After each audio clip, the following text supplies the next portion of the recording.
माझे लग्न होताच मी माझ्या पतीसोबत सासरी जायला निघाली. माझे सासर खूप दूर होते. सासरी पोहोचताच मला एका रूममध्ये बसवण्यात आले. मी एक सुशिक्षित मुलगी होती, पण माझ्या आईवडिलांनी माझे लग्न माझ्या विरोधात जाऊन एका शेतकऱ्याशी केले. त्यामुळे मी माझ्या नशिबाला दोष देत होती. त्या व्यतिरिक्त मी काहीही करू शकत नव्हती. रूममध्ये बसून मी रडत होती आणि तेवढ्यातच माझा पती रूममध्ये आला. मी वरमान करून त्याच्याकडे पाहिले. तो मला गावंढळसारखा वाटत होता. रंगाने सावळा. मला पाहून हसू लागला आणि माझ्याजवळ येऊन बसला. तो माझ्याकडे पाहत होता. तेही मला विचित्रच वाटत होते. मला पाहून तो म्हणाला की मी खूप भाग्यवान आहे की मला तुझ्यासारखी शिकलेली आणि सुंदर पत्नी मिळाली आहे. तेव्हा मी लगेच त्याला प्रत्युत्तर दिले की माझे नशीब किती खराब आहे की मला तुझ्यासारखा पती मिळाला. माझ्या तोंडातून हे शब्द ऐकून त्याचा चेहरा पडला, कारण त्याला माझ्याकडून अशी अपेक्षा नसेल. त्यावेळी माझा मूड खूप खराब होता, कारण नकार देऊनही माझ्या आईवडिलांनी जबरदस्तीने माझे लग्न एका खेड्यागावात करून दिले. माझे आईवडील मला म्हणाले होते की मुलगा खूप चांगला आहे, स्वतःची शेती आहे, तो स्वतःची शेती करून चांगले पैसेही कमवतो आणि परिवार देखील चांगले आहे, तू तेथे सुखी राहशील. पण कोणते सुख? चांगले परिवार आणि चांगली कमाई इथपर्यंतच माझे सुख होते का? माझ्या स्वतःच्या सुखाचे काय? माझ्या मनात खूप नकारात्मक विचार येत होते आणि माझ्या मनात खूप रागही होता. त्यामुळे माझ्या शब्दांवर माझा ताबा राहिला नाही. मला असे वाटत होते की माझा सर्व राग माझ्या पतीवर काढावा. माझा पती नीरज मला म्हणाला की अंकिता, तुला काय झाले आहे? तू अशी का बोलत आहे? मी म्हणाली की मी जे सत्य आहे तेच बोलत आहे. तुझी माझ्यासमोर बोलण्याची अवकात नाही. तू माझ्या लायकीचा नाही आणि जर तुला असे वाटत असेल तर हा तुझा गैरसमज आहे. जा आणि स्वतःला आरशात बघ आणि मग माझ्याशी बोलायला ये. तू अशिक्षित आहे आणि त्यात दिसायलाही चांगलं नाही. देव जाणे माझ्या आईवडिलांनी तुझ्यामध्ये काय पाहिले आणि माझे आयुष्य खराब केले. एवढे बोलून मी रडू लागली. तो शांत झाला आणि नाराज होऊन बसला. मी रडतच त्याला म्हणाली की माझे एका मुलावर प्रेम आहे. मी तुझ्यासोबत बिलकुल राहू शकत नाही. माझे बोलणे ऐकून तो आश्चर्यचकित झाला आणि मला म्हणाला की अंकिता, तू हे काय बोलत आहे? तू भानावर तर आहे ना? मी म्हणाली की आश्चर्यचकित होण्याची काय गोष्ट आहे? मी ज्याच्यावर प्रेम करते तो तुझ्यापेक्षा 100 पटीने चांगला आहे, सुशिक्षित आणि दिसायलाही सुंदर. हे ऐकून त्याचा चेहरा उतरला आणि तो बाहेर निघून गेला. पण ही गोष्ट सत्य होती की मी एका मुलावर प्रेम करत होती आणि तो मुलगा माझ्या कॉलेजचाच होता. काही दिवसांपूर्वी आम्ही भेटलो होतो आणि आमचे एकमेकांवर प्रेम झाले. त्यानंतर आम्ही फोनवर बोलू लागलो. मी अजूनही रडतच होती. त्यानंतर थोड्या वेळात नीरज पुन्हा रूममध्ये आला. त्याचे डोळे सुजले होते आणि चेहऱ्यावर पाणी मारले होते. कदाचित तो रडून आला होता. त्याने एक उशी आणि ब्लँकेट घेतले व तो खाली जमिनीवर झोपला. मी माझे कपडे बदलले आणि मीही झोपून गेली. आता बरेच दिवस निघून गेले होते. मी नीरजसोबत बोलत नव्हती आणि नीरजही माझ्यासोबत काही बोलत नव्हता. सकाळी उठून शेतात निघून जात होता आणि संध्याकाळी थकून घरी येत होता. शेतातून आल्यावर त्याचे कपडे मातीचे भरलेले आणि शरीर घामाने ओले असायचे. ते पाहून मला त्याची किळस येत होती. मी खूप रागाने त्याच्याकडे पाहत आणि तोंड फिरवून घेत. मला पाहून तो रूममध्ये निघून जात होता आणि आंघोळ वगैरे करून बाहेर येत होता. माझा नाईलाज होता की मला सर्वांसोबत बसून जेवण करावे लागत होते. माझ्या सासरी सर्वांना एकत्र बसून जेवण करायची सवय होती आणि ही गोष्ट मला जराही आवडत नव्हती. काही दिवस मी अर्धे जेवण करून उठून जात होती. कदाचित ही गोष्ट नीरजच्या लक्षात आली होती की मी त्याच्यासोबत बसून पोटभर जेवण करू शकत नाही. त्यामुळे तो आता माझ्या आधी जेवणावरून उठून जात होता आणि मी पोटभर जेवत होती. मला या गोष्टीचा जराही फरक पडत नव्हता की नीरज दिवसभर शेतात मेहनत करतो आणि संध्याकाळी आल्यावर त्याला पोटभर जेवणही मिळत नाही. मी फक्त स्वतःचा विचार करत होती आणि दिवसभर माझ्या मनात विजयच्या विषयी विचार चालायचे, कारण माझे त्याच्यावर खूप प्रेम होते. माझ्याकडे जो फोन होता तो माझ्या आईने माझ्याकडून परत घेतला होता, कारण खेडेगाव असल्यामुळे येथे सुनांना आपल्याजवळ मोबाईल ठेवता येत नव्हता. जेव्हा माझ्याकडून राहिले गेले नाही तेव्हा मी सर्व लाज सोडून नीरजकडून त्याचा फोन मागितला आणि त्याला म्हणाले की मला विजयसोबत बोलायचे आहे. माझे बोलणे ऐकून तो आश्चर्याने माझ्याकडे पाहू लागला, कारण मी हद्दपार केली होती. मी त्याच्या हातातून फोन घेतला आणि विजयला फोन लावून त्याच्याशी बोलू लागली. जेव्हा मी विजयसोबत बोलत होती तोही माझ्यासाठी काळजी करत होता. मी रडता रडता त्याला सर्व काही सांगितले. त्यावेळी नीरज माझ्याजवळच उभा होता. मला या गोष्टीचे भानही नव्हते. त्याने मुकाट्याने चादर आणि उशी घेतली व तो झोपून गेला. आता तर हे रोजचेच झाले होते. मी नीरजकडून रोज फोन घेऊन विजयला फोन करत होती, पण तो मला अजूनही स्वीकारायला तयार होता. एके दिवशी रूममध्ये नेटवर्क नव्हते, म्हणून मी रूमच्या बाहेर येऊन फोनवर बोलत होती. घरात सर्वजण झोपले होते आणि नीरजही झोपला होता. मी फोनवर बोलत होती त्याचवेळी मागून माझा धीर आला आणि त्याने माझ्या हातातून फोन घेतला व मला म्हणाला की निर्लज्ज बाई, पती असताना तुझे दुसऱ्या माणसासोबत संबंध आहेत, तुला लाज नाही वाटत का? मला माहीत नाही तो केव्हापासून माझा फोन ऐकत होता. तो जोरजोरात माझ्यावर ओरडू लागला. हळूहळू घरातील सर्व मेंबर तिथे जमा झाले. नीरजही तेथे आला आणि म्हणाला की काय झाले आहे? एवढ्या रात्री तू जोरजोरात का ओरडत आहे? माझ्या धीराने सर्वांसमोर माझे सत्य सांगितले.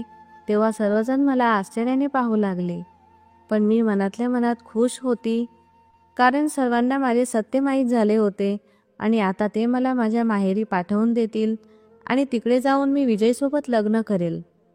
पण असे काहीही झाले नाही. नीरजने त्याच्या भावाला खोटे ठरवले आणि म्हणाला की मला माझ्या पत्नीवर पूर्ण विश्वास आहे, ती असे काही करू शकत नाही. ती तिच्या मैत्रिणीसोबत फोनवर बोलते हे तिने मला आधीच सांगून ठेवले आहे. हे सांगून त्याने सर्व काही तेथेच संपवून टाकले. सर्वजण आपापल्या रूममध्ये निघून गेले. मी आणि नीरज देखील आमच्या रूममध्ये आलो.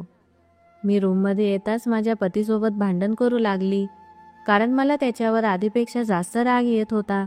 मी त्याला म्हणाले की माझा मार्ग मोकळा होणार होता, तुला सर्व काही माहीत होते, पण तरीही तू सर्वांना खोटं सांगितलं.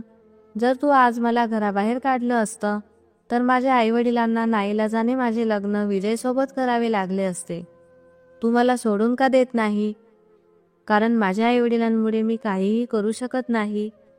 नीरज म्हणाला की जर मी तुला सोडूनही दिले तरीही मी तुझ्यावर कोणत्याही प्रकारचे आरोप सहन करू शकत नाही, कारण तुझ्या आईवडिलांची इज्जत माझी इज्जत आहे. जर तो मुलगा तुला स्वीकार करायला तयार आहे तर मी स्वतः तुला त्याच्याजवळ सोडून देईन आणि सर्व आरोप माझ्यावर घेईल. त्यानंतर मी तुला घटस्फोट देखील देईल. हे ऐकून मला खूप आनंद झाला. आज पहिल्यांदाच त्याच्याविषयी माझ्या मनात चांगली भावना निर्माण झाली होती. मी हे सर्व काही विजयला देखील सांगितले आणि तोही खुश झाला. तो म्हणाला की तू तुझ्या पतीला घेऊन शहरात ये आणि त्याला घटस्फोट दे. त्यानंतर आपण दोघीजण कोर्ट मॅरेज करू. त्यामुळे तुझ्या आईवडिलांना आपले लग्न करावेच लागेल.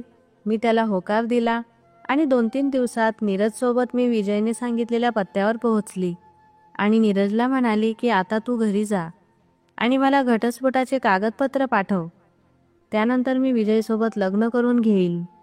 नीरज मला म्हणाला की मी 2-3 दिवसात याच पत्त्यावर घटस्फोटाचे कागद पाठवून देईल आणि तो येथून निघून गेला. मी विजयच्या घराचे दार ठोकले तर त्यानेच दार उघडले होते. मला पाहून तो खूप खुश झाला. मी घरात गेली. घरात त्याच्या व्यतिरिक्त दुसरे कोणीही नव्हते आणि त्याने मला असे सांगितले होते की मी घरात सर्वांना सांगितले आहे.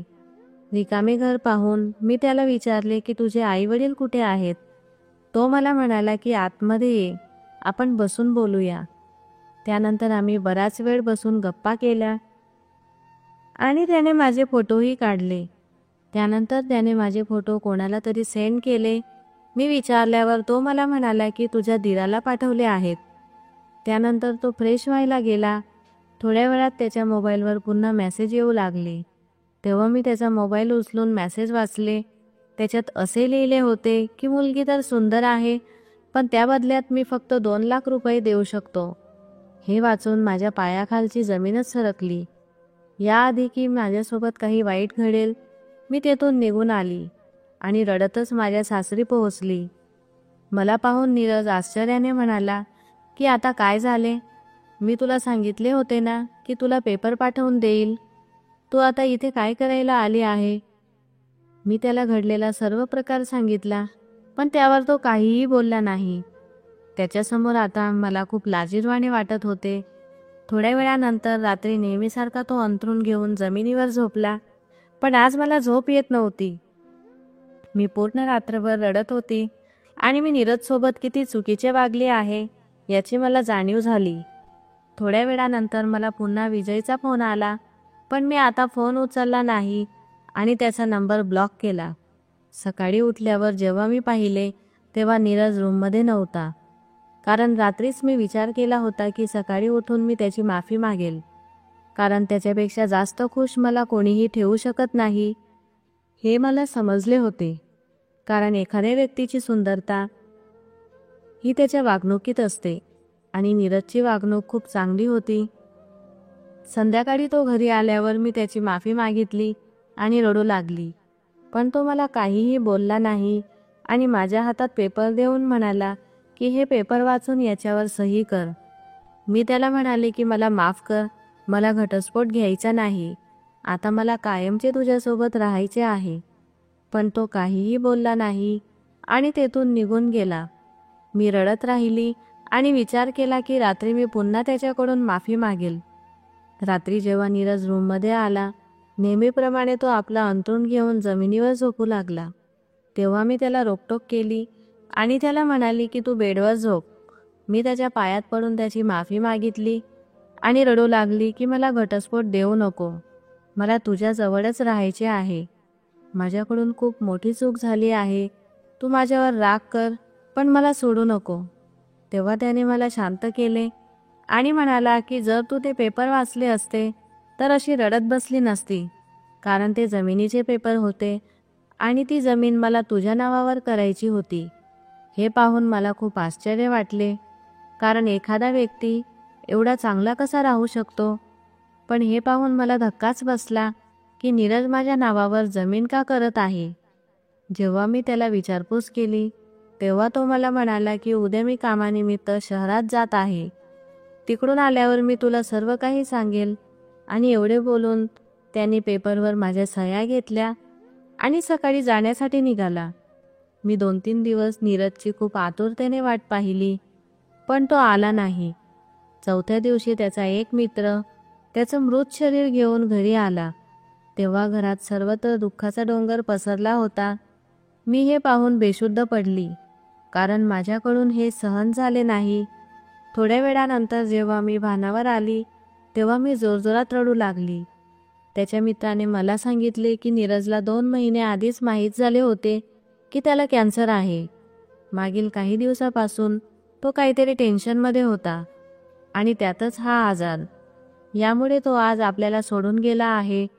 हे ऐकून मला अजूनच धक्का बसला, कारण कदाचित हे सर्व माझ्यामुळेच झाले होते. 3-4 दिवसानंतर माझ्या सासूने मला एक चिठ्ठी दिली आणि सांगितले की ही चिठ्ठी नीरजच्या मित्राने दिली आहे. नीरजने त्याला तुला देण्यासाठी सांगितले होते. जेव्हा मी माझ्या सासूला म्हणाली की आई, नीरजला तर वाचता लिहिता येत नव्हते, तेव्हा माझी सासू मला म्हणाली की तो खूप शिकलेला होता, पण त्याने तुला कधीही सांगितले नाही.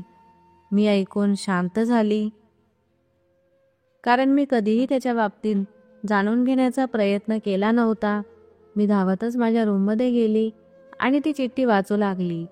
त्यात असे लिहिले होते की अंकिता, तू लग्नाच्या दिवशी खूप सुंदर दिसत होती. त्याचवेळी मला तुझ्यावर प्रेम झाले होते. आणि हो, मी एक शिकलेला सुशिक्षित मुलगा आहे. जर मी विचार केला असता तर मी नोकरी करू शकलो असतो, पण माझ्या वडिलांनी मला शेती करायला शिकवले होते आणि त्याच शेतात त्यांनी शेवटचा श्वास घेतला होता आणि माझ्याकडून वचनही घेतले होते की मी स्वतः शेती सांभाळेल. त्यामुळे मी शेती करण्याचा निर्णय घेतला. पण लग्नाच्या रात्री जेव्हा तू मला सांगितले की तुझे दुसऱ्या कोणावर प्रेम आहे, तेव्हा मी पूर्णपणे तुटलो होतो.